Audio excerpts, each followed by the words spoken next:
Paul Rouse joins us. He didn't get to meet the Queen, but she was presented with a copy of his book. Paul, you're very welcome to the programme. Thank you, Will. Tell us a little bit about the GAA, A People's History.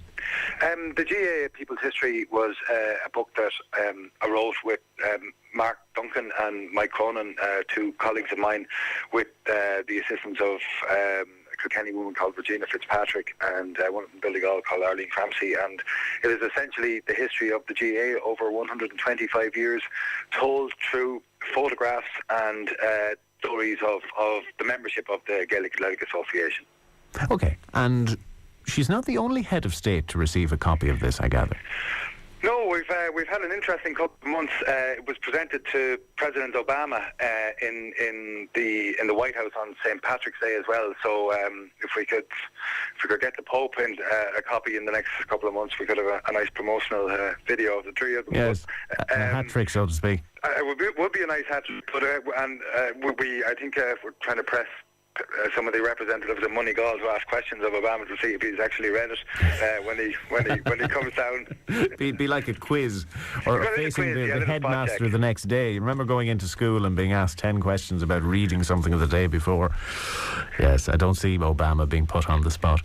So how did it work out that the Queen would be presented with this? I suppose it was the fact that it was a book that was commissioned by the GAA to commemorate its 125th anniversary, and as part of the book was obviously published in hardback and by Collins Press and was sold publicly, but a very limited number of copies, around 50 copies, were bound in green leather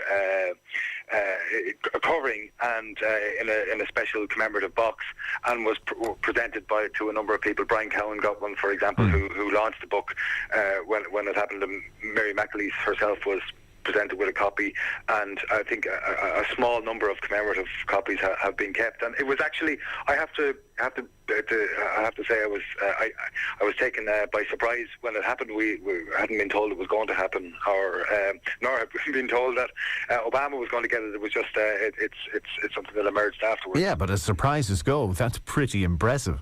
It's a nice one. It is. It is a nice one. And actually, I have to say, I was more. I enjoyed more the fact of Prince Philip being given the Hurley and the Sliotar, and the way he took it in his hand. It actually, you kind of thought for a minute he was going to have a swipe. Yeah. Well, the picture on the front of the Star today, and the headline is priceless. It's Liz Hurley declares the Star. Yeah. Have you seen it? I haven't seen it yet. No, I haven't seen it yet. But he was a man kind of denied a lot of pleasure on the day. He was denied not just a chance to strike a Sliotar, but denied a pint that was sitting perfectly in front of him in the brewery. But you should have seen it on RTE when they were broadcasting it live on their website, because they edited it subsequently.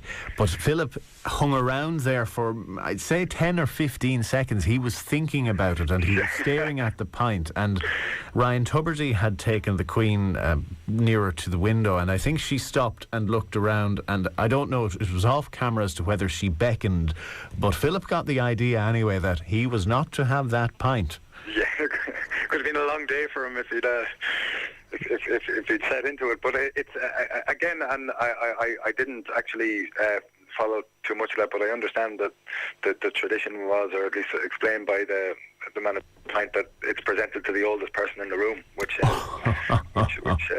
left it for Prince Philip rather than for the Queen. I see. A dubious distinction, though, at the same time. I'm sure he wasn't too keen on being the oldest person in the room, but he's nearly 90. He's probably used to it at this stage. Paul, it's been great talking to you. Congratulations on having your book, with two heads of state, and perhaps we can get a hat trick if the Pope receives one. Congratulations again. Thank you.